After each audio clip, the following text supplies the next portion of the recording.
Hi Taurus Sun and Rising, it's Raina here. This video is looking at the transits of Saturn and Neptune, both in Aries in 2025. It's not going to be for the whole year. They're just kind of dipping their toes in. And I'm going to talk about what house this is going to fall in for you and what the effects might be. I do want to remind you that I'm approaching this in a general sort of way. I have Taurus rising, for instance. These transits will not be affecting me in the way that I am going to be saying that they will, because I'm a late degree Taurus person. And, Saturn has almost a 3-year transit itself. And of course, every year it retrogrades for several months at a time. It's only like at the beginning of the transit where it dips back into the former sign because it's still at an early degree. So 2025 will likely be the last time it will go back into Pisces. For this, obviously, for this go around, another 30 years, it will be doing the same thing. So it'll go back into Pisces, and then for good it will be in Aries in 2026. And I'm saying this assuming I'm correct, because I haven't looked extensively into the future, but I just know that that's how it works.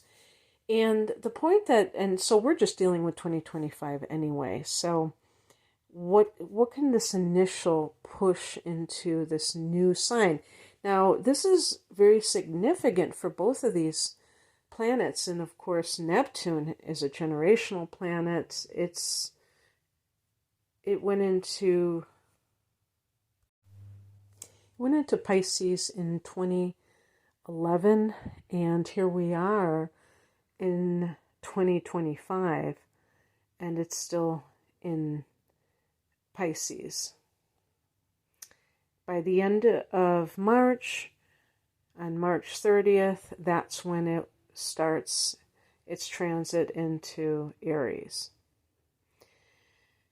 So this is a once in, I forgot what they said, 130 years or 100 and something, a long time.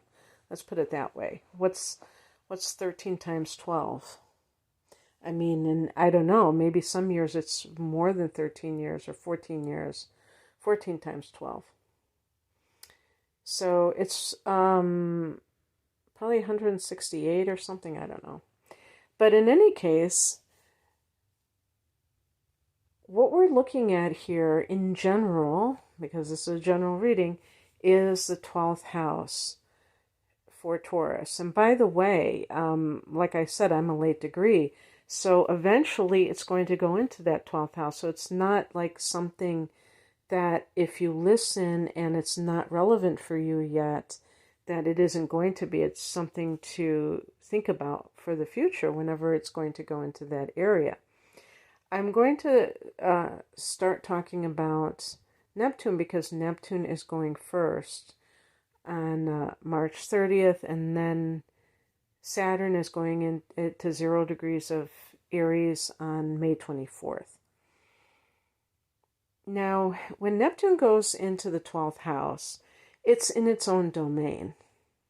So when a planet is in its own domain, it means that it is operating in alignment with the characteristics of that house. So if we think about the 12th house, we're talking about solitude, spiritual realms in general. So the idea of solitude is the monastic tradition, the monks, who sit in contemplation, the hermits, the retreat centers, those kinds of places, even the ashrams where there might be, they might be kind of bustling, but they're a spiritual, kind of like a refuge from the world. But silence and solitude are definitely part of the 12th house. On the mundane level, the 12th house is connected to suffering, and it's connected to hospitals and prisons. It's connected to foreign countries because Jupiter is an ancient ruler of Pisces. So the 9th house that Jupiter rules can have similar attributes in the 12th. And so, foreign travel, foreign countries might be featured as well. And, if you combine it with spiritual places, it can be traveling to those places. So Neptune is obviously water. This is a water house. And therefore it's connected to the emotions. And this is the house of past lives, karma, which means action, not punishment, but action. Of course, prisons are places that, even prisons were designed not really to punish, but to reform. And you reform by, putting that person out of their normal life so that they can reflect on what they did that was wrong. Of course, I don't think that that's what happens with the prison system, but I'm saying originally it was supposed to be something more, I think, probably more contemplative, and it became something else. But this is kind of like when we talk about cause and effect, that's what we're really talking about when we're talking about karma. Not about punishment, but the effects of your actions. Reaping what you've sowed, but you sowed it, and, so now you have to face the music, so to speak. And when I talk about Saturn, it really is about facing the music. The 12th house is the dream state, and because of the nature of Neptune, all the Neptunian things like self-undoing, or kind of how do you get in your own way? How are you your worst enemy? Escapism, addiction. Neptune is associated with those things, fantasy.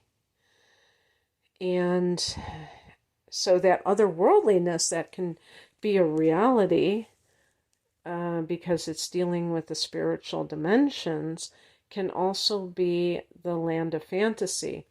And this is why it has a connection to creativity, but also the Akashic records, the spiritual hard drive of all of our actions.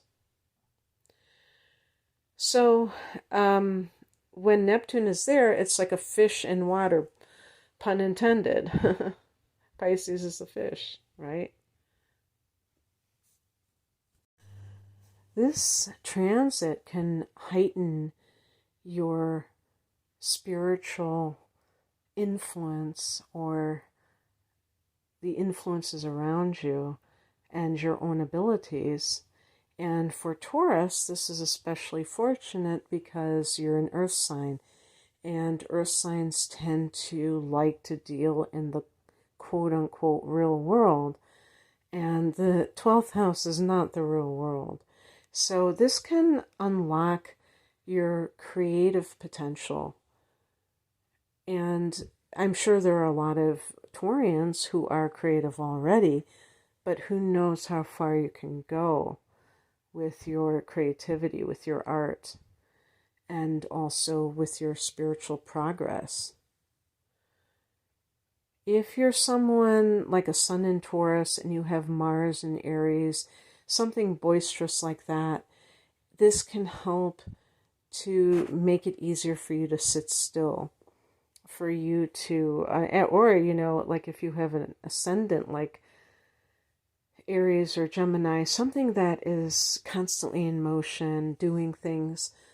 The 12th house can influence you to kind of like chill and also go within, because Taurus people already tend to be chill, and like I say, if you have these other influences, you may have more of a tendency to be in motion, because Taurus can be associated with being rather languid, or kind of wanting to be luxuriate and not have to work up a sweat, because your ruler is Venus, and Venus isn't about, like, Venus is not Mars. You know, Mars can be like working out and being so active and all of that, and Venus is can be very like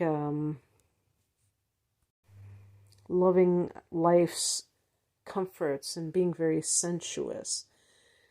So when Neptune is in the 12th house, this can have a positive effect on these areas of life for you, creativity and spirituality.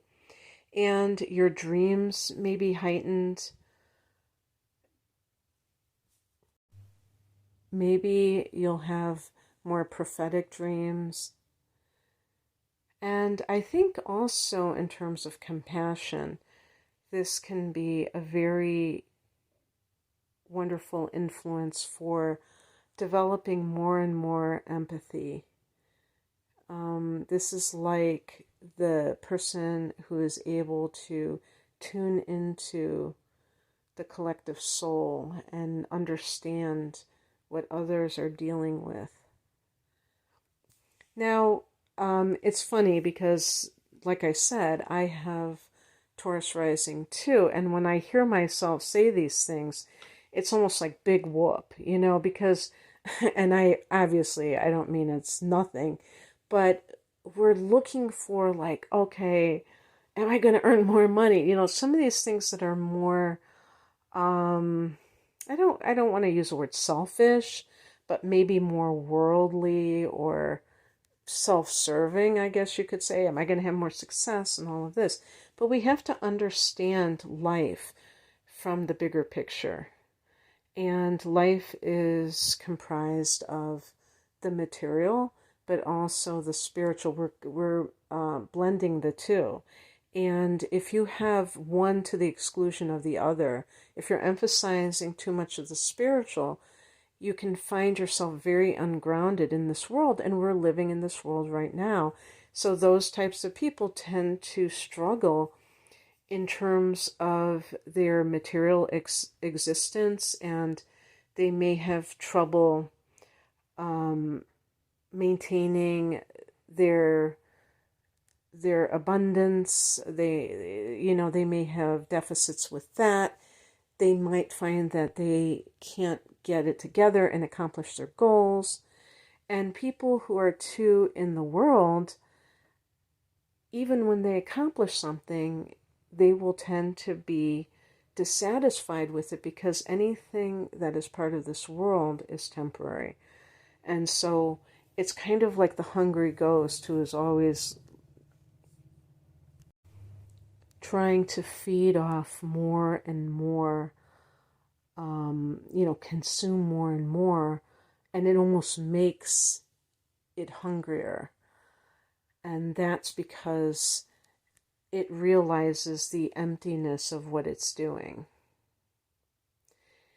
So this can have a profound yet possibly subtle effect on your life. And this, like I said, is going to be going on for many years. It will differ from person to person how long it will stay in this particular sector, and even when it will actually enter it. You would have to consult the natal chart for that. And by the way, if you're listening for the sun in Taurus, do find out what your ascendant is, so you can consult the natal chart, because that in particular is I think that is very important. And I'm sure, like, probably just about every astrologer would agree with me that that's very important for predictive purposes, in terms of, like, your day-to-day influences. In terms of Saturn, Saturn enters on May 24th. I don't think that I made this up. I know that I probably didn't. I think I have heard other astrologers characterize Saturn in the 12th house as a dark night of the soul. I hesitate from using terminology like that because it does come across as rather negative, and it can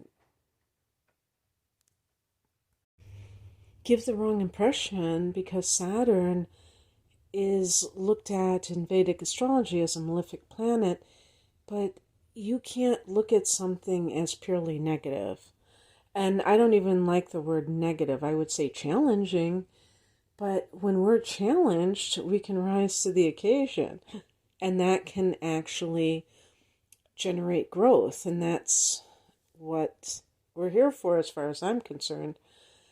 And so Saturn can bring realism, it can bring discipline, and it can bring ambition to whatever house it transits through. In the 12th house, because of the nature of the 12th house, it can seem like Saturn is the stern parent who is looking at their wayward child and saying, okay, the fun is over. This is time for you to, finally do what you need to do. And because this is the house of illusion and fantasy, the realism of Saturn, that could be the dark night of the soul for sure, because the person's dreams may feel like they're being shattered. Now, the good thing is, I was going to say in a strange way, because Neptune has a much longer transit through the 12th than Saturn does, it will linger there, whereas Saturn will come and go within a few years. And that means that it's almost like a divine protection where nothing is so harsh that you don't have that buffer. Taurus, being an earth sign, I think is comfortable with realism, and therefore I don't think that this would have the kind of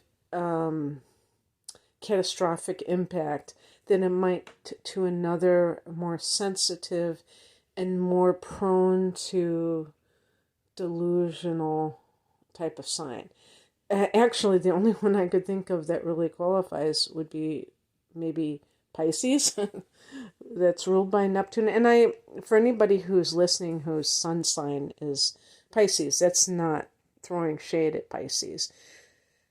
I'm just comparing what the energy is of the 12th house versus the energy of Taurus. And Taurus people tend to be seen as sensible, as realistic.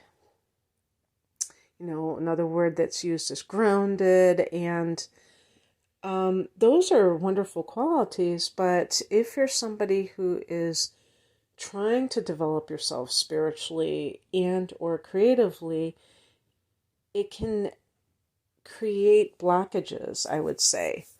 And I feel that the Neptune can liberate you and inspire you, and the Saturn part of it, during the Saturn transit, it can discipline you.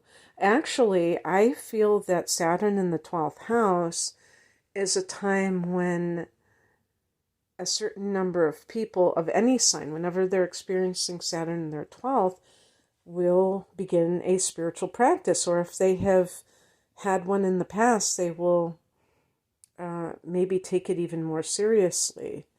Because, first of all, due to the nature of Saturn to begin with in the 12th house, this is also, because this is the house of karma, it could be time to finally, tie up those loose ends that have lingered from past lives and put certain things to rest. And if you notice that you have certain patterns, maybe it's a certain addiction or a certain self-destructive behavior that has led to a lot of problems in your life, chances are you've had that in other lifetimes as well. And what can happen is when Saturn is here, you can address it once and for all because you're going to take it seriously. You're not, and you're also going to have the realism to even admit that this is a thing, that this is problematic in your life.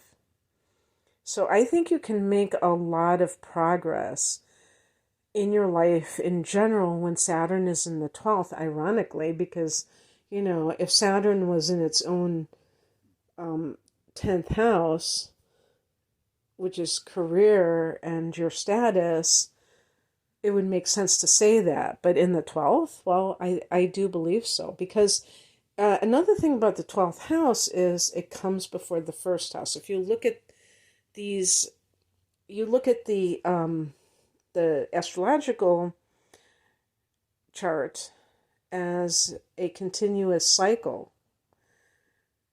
The 12th house leads to the first house, and that begins a whole new cycle again.